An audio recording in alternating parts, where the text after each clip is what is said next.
पुरुषोत्तम मास महात्म्य 12वां अध्याय। द्रौपदी की अग्निकुंड से उत्पत्ति, श्री कृष्ण का पुरुषोत्तम व्रत का उपदेश।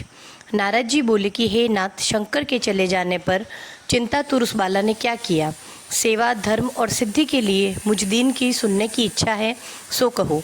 श्री नारायण बोले कि इसी प्रकार युधिष्ठिर ने श्री कृष्ण भगवान से पूछा था। तब भगवान ने युधिष्ठिर से जो कुछ कहा वह मुझसे सुनो।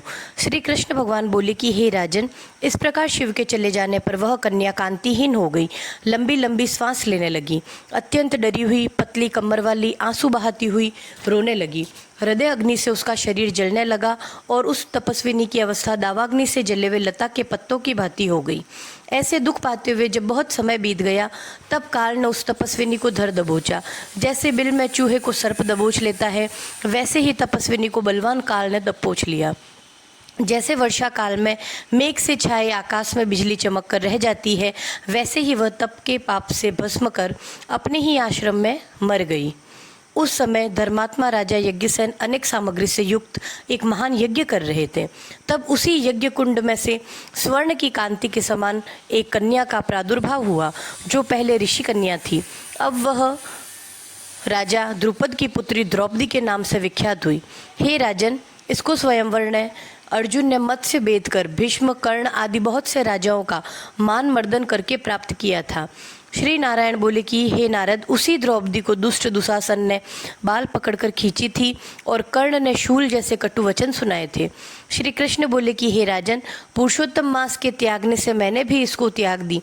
जब अत्यंत स्नेह के साथ इसने मेरा नाम लेकर यह बार बार चिल्लाई कि हे दामोदर, हे दया सिंधु, हे कृष्ण, हे जगतपते, हे नाथ, हे रमानाथ, हे केशव, हे क्लेशनाशन, मेरे माता पिता, भाई बंधु, सखी भांजा, बहन, इष्ट मित्र, पति आदि कोई भी नहीं है।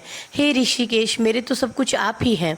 हे गोविंद, दुशासन मेरा भरी सभा में अपमान कर रहा है, क्या इसे आप नहीं देख रहे हैं? दुशासन द्वारा खींची गई द्रौपदी पहले मुझ पुरुषोत्तम को भूल गई थी, परंतु जब इसने मुझे याद किया तब हे राजन, मैं तत्काल गरुड़ पर चढ़कर वहां आया और अनेक प्रकार के वस्त्रों से इसको आच्छादित कर दिया। जो सदा मुझ में स्नेह करने वाली, मुझे अत्यंत प्यारी, पतिव्रता, मेरे प्राण तुल्य और मेरी प्रिय सखी थी, ऐसी द्रौपदी की भी पुरुषोत्तम के अनादर करने के कारण मैंने उपेक्षा कर दी थी। अतः पुरुषोत्तम का अनादर करने वालों को मैं गिरा देता हूँ। सब प्रकार से यह पुरुषोत्तम मास मनुष्यों, मुनियों तथा देवताओं को भी मान्य है और मन इच्छित फल देने वाला है। इससे अब आने वाले पुरुषोत्तम मास की आराधना करो, ताकि 14 वर्ष पूरे होने पर तुम्हारा अवश्य कल्याण होगा।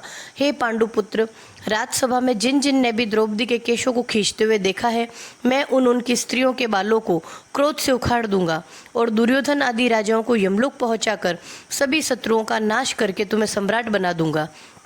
हे राजन, मुझे लक्ष्मी जी, बलदेव जी, माता देवकी, सात्यकी, प्रद्युम्न आदि कोई भी इतना प्रिय नहीं है जितना मुझको मेरे भक्त प्रिय हैं। जिसने मेरे भक्त को सताया है, मैं उसे सदा पीड़ित करता हूँ। हे पांडुपुत्र, मेरा उसके समान कोई शत्रु नहीं है, मैं उसकी ओर देखता भी नहीं हूँ। उसको यमराज ही दंड देने के अधिकारी है। श्री नारायण बोले, इस प्रकार भगवान श्री कृष्ण द्रौपदी और 5 पांडवों को समझाकर द्वारकापुरी जाने की इच्छा से बोले कि हे राजन, अब मैं अपने विरह से विकल द्वारिकापुरी को जा रहा हूँ, जहाँ महाभाग वसुदेव जी, बड़े भाई बलदेव जी, माता देवकी, गद, सांब आदि आहुक, उग्रसेन आदि यादव लोग, रुक्मणी आदि मेरी पत्नियां, ये सब मेरे आने की प्रतीक्षा में टकटकी लगाकर मेरे दर्शनों की उत्कंठा से मेरे चिंतन में लगे हैं। श्री नारायण बोले कि श्री कृष्ण भगवान के ऐसा कहने पर उनके जाने के अभिप्राय को समझकर 5 पांडुपुत्र गदगद कंठ से बोले कि हे जनार्दन, जैसे जलचल प्राणियों का जल ही जीवन है, वैसे हमारे भी जीवन आप ही हो। आप जा रहे हैं, जाइए, परंतु थोड़े ही दिनों में हमको दर्शन दीजिए, क्योंकि सब लोग यह कहते हैं कि पांडवों के नाथ श्री कृष्ण ही हैं।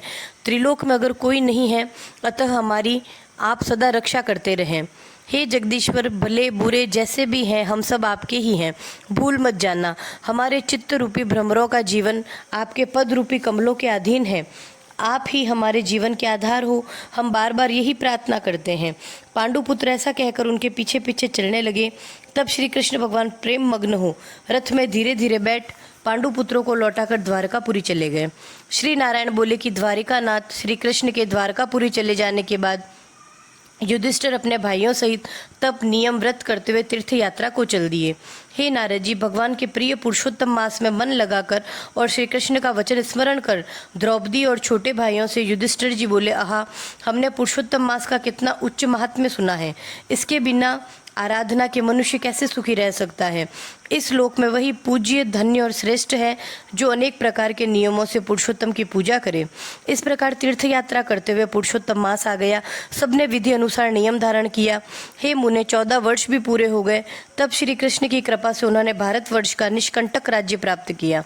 पहले सूर्यवंशी राजा दृढ़धनवा पुरुषोत्तम के ही सेवन से महालक्ष्मी पाकर, पुत्र पौत्र का सुख तथा अनेक प्रकार के भोगों को भोग कर अंत में हरिलोक को गया। हे मुनि सत्तम, मैं पुरुषोत्तम मास का अतुल महात्म्य करोड़ों कल्पों में भी कहने में समर्थ नहीं हूँ। सूत जी बोले कि हे विप्रो, यद्यपि मैंने पुरुषोत्तम का महात्म्य वेद व्यास जी से सुना था तो भी कहने में असमर्थ हूँ।